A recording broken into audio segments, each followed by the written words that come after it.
Hi everyone, I'm Eliza and I am the Director of Counseling at McLean Bible, and I'm here today to answer another one of your questions that you've shared. And I really appreciate today's question. It's about marriage and it's a very candid question, so I'm going to share it with you here. It says, my spouse and I needed marriage counseling before this began. How can we work on things now that we're on our own?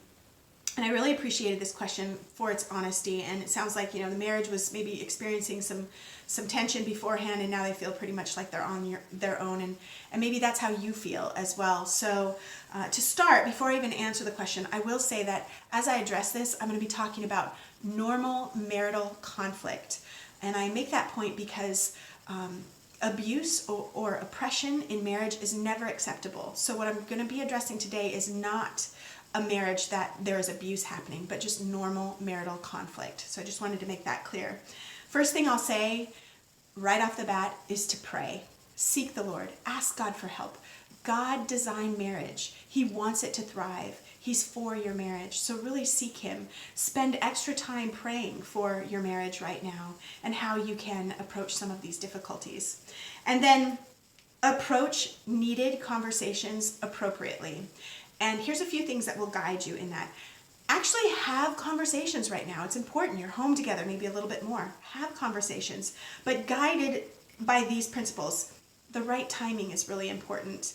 Don't choose a time where you just have a little bit of time to have a really big conversation.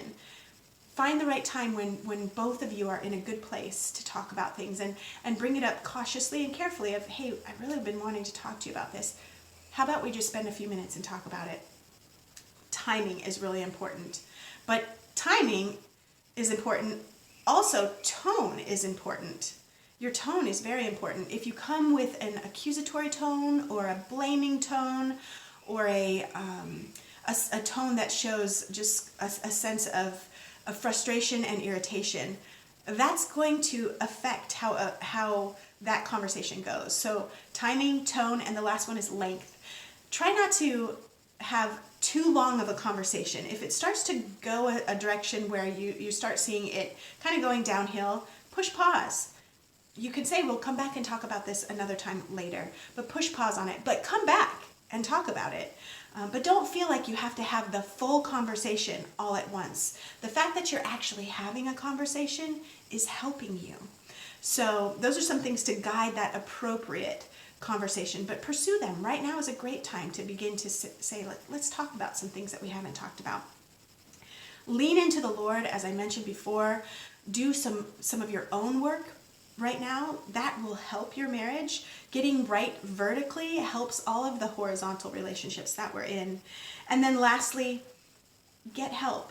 Believe it or not, most marriage counselors are doing all of their sessions virtually right now. So now is a great time to get help. If you're not sure where to get that counsel, call your pastor or your small group leader and see if there's direction that they could give you as far as reaching out to a marriage counselor right now, that you maybe have a little extra time when maybe you can find somebody who will do a virtual session at night when the kids are in bed, right from the comfort of your living room. So don't feel like you have to be alone in this. Reach out for help from your pastor or a marriage counselor. And the last thing I'll say is, be the person that you wish your spouse was in your marriage. That's where we begin to look at, how can I be the spouse that I wish my husband or wife was right now in your marriage. So thanks again for asking that question. I hope it's helpful to you who asked it, but I think it's going to be helpful for all of the marriages out there. So thanks so much.